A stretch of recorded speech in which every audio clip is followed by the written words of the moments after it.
Sejam todos muito bem-vindos a mais uma batalha.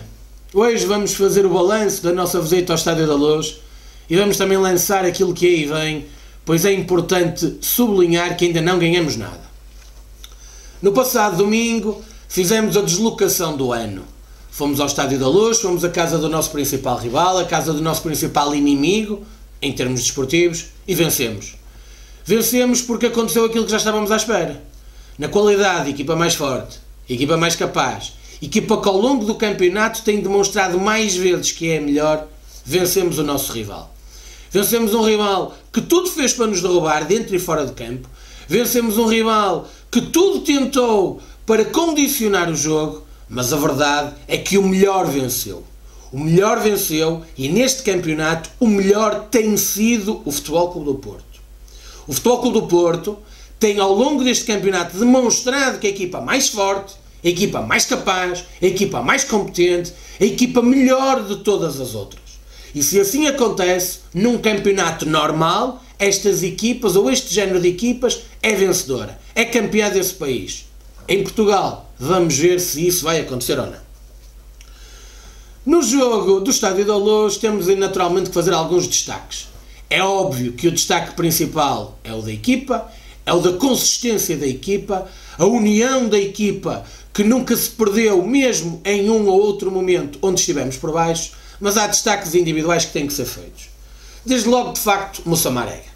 Moussa Marega, um jogador que dá uma dimensão diferente ao futebol da nossa equipa, pela forma como estica o jogo, pela forma como traz velocidade ao mesmo, pela forma como muito rapidamente leva a bola até a baliza adversária. E, felizmente, voltamos a ter o contributo do Maliano, depois de termos sentido muitas vezes a sua falta. Sérgio Oliveira fez também um grande jogo. Sérgio Oliveira, que já tinha aí alguns arautos da desgraça a dizer que Sérgio Oliveira, afinal de contas, não tinha aquela qualidade toda que andava a demonstrar, encheu o campo, fez uma excelente partida e mesmo aqueles que queriam a sua expulsão só o podem fazer por má fé, pois no lance onde alegadamente queriam o seu segundo amarelo, é Filipe que faz a falta. Tivemos depois um rapaz novo, um rapaz provavelmente desconhecido, lateral direito, o Ricardo Pereira, não sei se já ouviram falar, a fazer outra grande partida. E digo que provavelmente deve ser um rapaz desconhecido, porque ele continua a não merecer a confiança do selecionador nacional. Aliás, provavelmente ainda será chamado antes dele André Almeida à seleção. Nós agradecemos que nós queremos os jogadores o mais frescos possível para poderem dar o contributo ao Futebol Clube do Porto. E depois dois sublinhados fundamentais. Iker Casillas pela serenidade que deu à equipa, pela personalidade que deu à equipa, pelo estatuto que tem dentro da mesma, pelo estatuto que tem dentro do próprio jogo e do próprio contexto que é o futebol. E depois Héctor Herrera. Héctor Herrera que tem demonstrado o porquê de ser o capitão da equipa, tem demonstrado o porquê de, afinal de contas, os colegas se reverem na sua atitude e na sua personalidade. E Héctor Herrera fez, se calhar, o inesperado. E quando digo inesperado, não é o golo. Quando digo inesperado, não é ter-nos dado a vitória com um remate fora da área, com um estouro tremendo. Héctor Herrera fez aquilo que, se calhar, outros não fariam. Foi no momento do golo, no momento onde fica quase selada a vitória, ergue bem alto a camisola do Futebol Clube do Porto. Não ergueu bem alto o seu nome, não ergueu bem alto o seu número, ergueu bem alto a camisola do Futebol Clube do Porto. E se calhar, se refletirmos em todo aquele percurso que Herrera tem tido até ao dia de hoje, se nos lembrarmos de tudo aquilo que Herrera tem sofrido no Futebol Clube do Porto, se nos lembrarmos, por exemplo, do jogo da primeira volta da época passada, onde efetivamente foi um erro de Herrera que permitiu que o Benfica pudesse ter um canto para chegar ao gol do empate. Se calhar, um outro jogador teria mostrado o seu nome para dizer eu estou aqui. Mas ele não disse eu estou aqui. Ele disse nós estamos aqui. Nós somos o Futebol Clube do Porto e o Futebol Clube do Porto está aqui. E este género de atitudes, ou é deste género de atitudes, que se faz o Futebol Clube do Porto e se faz a massa humana deste clube. Conforme nós também tínhamos aqui previsto, o Benfica ia tentar de tudo. Ia tentar tudo dentro, ia tentar tudo fora. Criou um ambiente com momentos ridículos, com momentos absurdos e outros com momentos cómicos. Teve um banco de suplentes verdadeiramente perdido. E vou dizer perdido para não lhe chamar arruaceiro, para não lhe chamar malcriado, para não lhe chamar provocador. Foi um banco de suplentes perdido, onde o treinador Rui Vitória passou o tempo todo a discutir com João Pinheiro. Foi um banco perdido, onde tivemos Tiago Pinto, já muito conhecido pelas suas atividades junto aos quartos árbitros, a correr, não sei porventura se ele correu mais do que em alguns jogos o Eliseu correu. Portanto, mais uma vez percebemos o que é o Benfica. O Benfica da pressão, o Benfica do condicionamento, o Benfica do grito, o Benfica do empurrão, o Benfica da tentativa de amordaçar e de condicionar todos. Este é o Benfica. Vimos este Benfica no domingo passado. E depois vimos o Benfica. E eu peço desculpa a alguns benfiquistas, meus amigos. Peço desculpa aos bons benfiquistas que existem, mas tivemos o benfiquismo do parolismo. Foi o parolismo do benfiquismo que vimos no passado domingo. E de que forma? Tivemos 2 grupos de adeptos a fazerem coreografias. Um grupo de adeptos fez uma coreografia com balões, qual Festival Panda. Fez lembrar o Festival Panda quando lançam todos os balõezinhos para o ar. Não satisfeitos, a seguir demonstraram o quão baixos são com frases dirigidas ao líder dos Super Dragões, típicas da troca de e-mails que todos já tivemos acesso. Do outro lado, tivemos um grupo que tentou fazer uma coreografia. Não conseguiu e ficou toda a gente na dúvida se estava Mário Balotelli a liderar os No Name, porque aquilo de facto parecia Mário Balotelli a vestir um colete para um aquecimento. Mas sobre as claques do Benfica, eu gostava de deixar aqui 4 notas. A primeira nota é questionar-me sobre o seguinte. Não reconhecendo o Benfica que tem claques, não apoiando o Benfica essas mesmas claques, como é que será que aquele material entrou no Estádio da Luz? Será que os elementos dos Diabos Vermelhos estiveram a encher os balões, a bufá-los ali naquela meia hora antes do jogo começar? Quando e como foram preparadas aquelas coreografias se não há ligação entre o Benfica e as suas claques? É uma primeira nota que eu gostava de deixar ficar. Depois dizer o seguinte. Não sendo possível aos grupos organizados de adeptos não legalizados terem material alusivo ao seu grupo, será que vai haver algum procedimento disciplinar em função dos No Name Boys terem aberto uma grande bandeira com os N's ao contrário? Aquilo é material alusivo a um grupo organizado de adeptos não legalizado.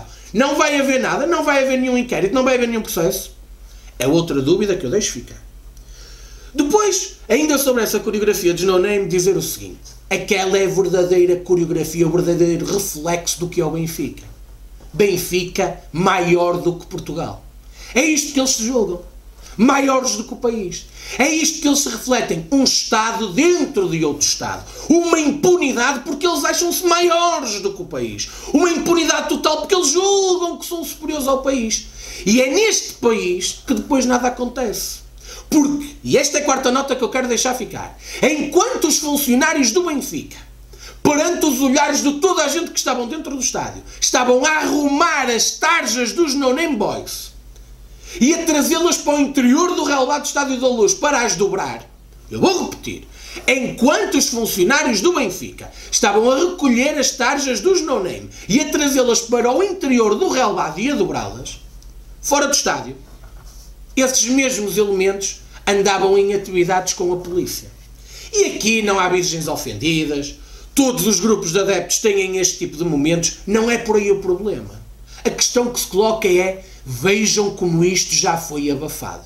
Imaginem que era no Estádio do Dragão que 6 polícias eram agredidos. Que tínhamos 7 elementos dos Super Dragões detidos. Imaginem aquilo que já não se tinha dito neste país. Já se tinha pedido a presença da administração interna, já se tinha pedido a demissão do comandante da PSP, já se tinha feito de tudo um pouco. Neste país já se abafou a pouca vergonha que aconteceu no final do jogo no Estádio da Luz. Mas ainda sobre o ambiente criado, eu espero que os senhores João Moreira e Rui Manhoso, delegados da Liga, não se esqueçam de fazer um relatório sobre aquilo que aconteceu. E o que é que aconteceu? Aconteceu algo quase inédito. Eu já estive em vários estádios pelo mundo inteiro e nunca assisti a um clube que aos 82, aos 83 minutos, perante o espetáculo de apoio que estava a ser dado no Topo Norte, tenham colocado uma gravação de uma música. na aparelhagem sonora do Estádio da Luz aos 82, 83 minutos, perante o silêncio dos benfiquistas, perante o medo dos benfiquistas, perante o receio de a qualquer momento poderem sofrer um golo, é colocada uma música na aparelhagem sonora do estádio. Mas como essa música, que foi colocada na aparelhagem sonora do estádio, não teve efeito, aí aos 87, 88 minutos, o speaker toma as rédeas da situação e perante o espanto generalizado começa a cantar com o jogo a decorrer. Percebeu-se que ele também estava imbuído numa certa sonolência, pois a forma arrastada como fez, é natural que tivesse a tirar uma naninha. Pena foi que não tivessem tirado uma naninha até ao final do jogo, pois assim escusavam de se ter incomodado. Mas dando de borla a isso, isto é uma pouca vergonha. Portanto, é importante que os senhores delegados da Liga não se esqueçam de escrever aquilo que aconteceu. Vamos aguardar para ver. Em relação à arbitragem, que muito se tem falado, com os cartilheiros, cartilhados, acéfalos e parolos que têm voz na televisão a criticarem Artur Soares Dias. Conforme eu aqui alertei, o Benfica fez uma campanha negra contra os árbitros da Associação de Futebol do Porto para impedirem que fosse um árbitro da Associação de Futebol do Porto a apitar o jogo. Conforme também disse, a não ser que vivêssemos no planeta dos macacos, a não ser que vivêssemos num planeta fora deste, obviamente que sendo os dois melhores árbitros portugueses, Artur Soares Dias e Jorge Sousa, tinha que ser um deles. Foi escolhido Artur Soares Dias e, claro, vieram as críticas. Vieram as críticas porquê? Porque não houve penaltis à lá Gonçalo Martins, não houve penaltis à lá Luís Godinho, não houve penaltis à lá Hugo Miguel. E pior do que tudo, não tinham o Esquiça para ajudar. Esquiça, meu menino, onde estás? Volta. Temos saudades tuas, temos saudades dos mergulhos para a piscina e a baleira em penaltis. Portanto, como não houve nada disto, há que atacar o árbitro. E a máquina de propaganda do Benfica lançou duas teses, que são duas teses, e eu vou utilizar a expressão de Francisco Marques, duas teses porcas. Uma tese foi de que o Futebol Clube do Porto tinha votado Jorge Sousa. A outra tese é de que Artur Soares Dias está condicionado desde as alegadas pressões que sofreu no centro de treinos na Maia. Sobre Jorge Sousa, eu gostava de dizer o seguinte. Então o Futebol Clube do Porto vetou Jorge Sousa por causa do jogo da primeira volta. Mas estamos todos esquecidos que entre o jogo da primeira volta e este, Jorge Sousa apitou o Portimonense Futebol Clube do Porto, que curiosamente o Futebol Clube do Porto até ganhou 5-1. Então o Futebol Clube do Porto não votou Jorge Sousa para um Portimonense Futebol Clube do Porto numa altura complicada. Foi lá, o Futebol Clube do Porto ganhou, goleou, um jogo sem casa, um jogo sereno. E depois, afinal de contas, ia betá-lo para o jogo para o Benfica. De facto, esta preocupação do Benfica com Jorge Sousa é falsa como Judas. O Benfica é um verdadeiro clube de cobardolas.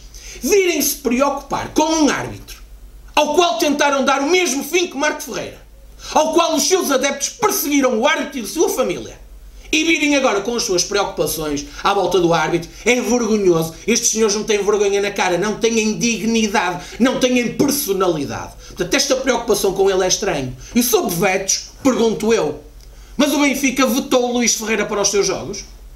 Será que Luís Ferreira está vetado para os jogos do Benfica? É uma dúvida que eu deixo ficar. Quanto à segunda teoria, de que Artur Soares Dias está condicionado desde a visita à Maia, eu acho estranho. Eu acho estranho porque, mais uma vez, é desorientação do Benfica. Recuemos até ao Futebol Clube do Porto, Portimonense da Taça de Portugal. Nesse jogo apitado por Artur Soares Dias, no final, aquele Twitter marado do Benfica escreveu que tinham regressado as arbitragens do apito dourado. Passados uns dias, pediu desculpa porque afinal não era aquilo que queriam dizer. Então, afinal de contas, gostam de Artur Soares Dias? Está condicionado? Não está condicionado? Enganaram-se? Não se enganaram? Em que é que ficamos? Que desorientação é esta? O que passou-se? Mas afinal, o que passou-se para aquelas bandas? E quem estão condicionados não são os árbitros como Artur Soares Dias. Ou será que eles estão a dizer que Jorge Sousa, depois das perseguições de que foi alvo, ficou condicionado para apitar jogos do Benfica? É isto que esses senhores estão a dizer? Não sabemos. Agora, aqueles que de facto estão condicionados são os árbitros padres, os padres identificados no e-mail de Adão Mendes para Pedro Guerra. E esses sim, porque esses, pelos vistos, é que rezavam as missas que eles queriam. Os árbitros que estão condicionados são aqueles que viram a sua vida privada devassada. São aqueles que viram os seus dados pessoais, os seus dados familiares, os seus dados profissionais colocados na praça pública pelo Benfica. E esses sim são os que estão condicionados, não são os outros. Agora, há uma coisa também que eu sei. Era bom que, de facto, de uma vez por todas, se percebesse o que se passou na Maia. Porque pode ser que ainda tivéssemos surpresas. Podia ser que ainda tivéssemos surpresas e encontrássemos lá alguma encomenda. Se há queixa, ou se houve queixa ou não, eu não sei. Mas há uma queixa que eu sei que houve. Foi para o vandalismo do carro do fiscal de linha Inácio Pereira. E sobre esse processo ainda ninguém falou. Sobre o processo do vandalismo dessa viatura ninguém falou. E nesse há queixa. Há queixa de certeza absoluta registada na GNR de Faf. Por fim, é estranho que o Benfica venha agora criticar Artur Soares Dias. Então Artur Soares Dias não apitou o Benfica nas suas deslocações ao Minho, quer a Guimarães, quer a Braga? E aí o Benfica não disse nada. Aí o Benfica não se queixou. O problema do Benfica é que são maiores do que Portugal. Ou ganha o Benfica ou não ganha ninguém. E como têm esta mente, continuam, sempre que não são beneficiados, sempre que não são ajudados, a atacar tudo e todos. Meus amigos, é importante que nós tenhamos como claro uma coisa. Esta vitória foi uma vitória extremamente importante, extremamente saborosa, que todos adoramos. Mas ainda não ganhamos nada. Nós ainda não ganhamos nada. E já amanhã temos um jogo extremamente importante em Alvalade frente ao Sporting. Uma equipa que recuperou das cinzas, uma equipa que se calhar está mais unida como nunca e, portanto, é muito importante que nós tenhamos este foco bem claro nos jogos que aí vêm.